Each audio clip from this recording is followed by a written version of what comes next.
السلام عليكم البنات، كي دايرين؟ لاباس عليكم؟ الحمد لله.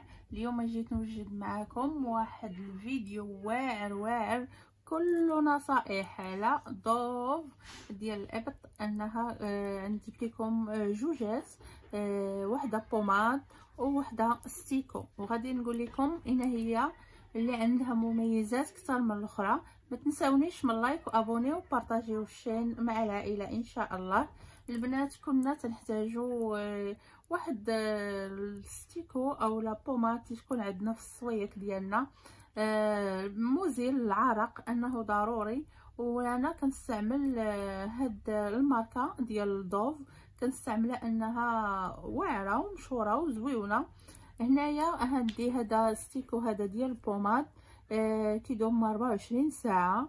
وفي الحقيقه ان التجربه ديالو مقارنه مع هاد الستيكو الاخر كاين شويه الفرق. انا لاحظت شويه الفرق، ان اولا نقولوا ان راه الثمن ديالهم شحال هذا كان تيدير 20 درهم، ودابا بطبيعه الحال ولا تيدير 25 درهم. واختاريت انا هاد البوماده، جربتها وجربت ستيكو. عندك مميزات ديال هاد البوماد، ان هاد البوماد تشرب اللحم ديالك، تشربو بالزربه، كتشرب اللحم ديالك بالزربه غير هكا، كتحكيه شي شويه صافي وكيتشرب اللحم ديالك.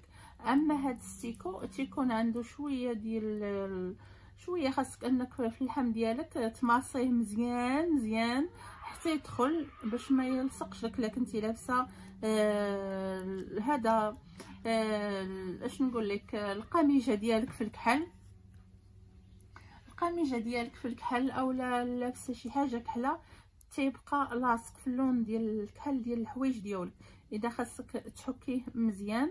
والتجربه الشخصيه ديالي انني شنو هو اللي اختاريت من هادو، انا اختاريت هذا ديال البوماد.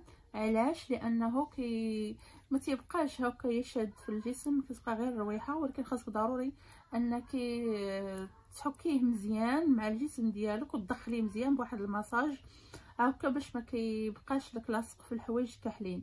اذا انا التجربه ديالي ان هذا ديال البوماد احسن من هذا ديال الستيكو، لانه هذا صعيب انه باش يحيد من هكا القميجه ديالك او الكسوه ديالك ولا التريكو، تيحيدش بسرعه وكيقدر يصبغ فيه.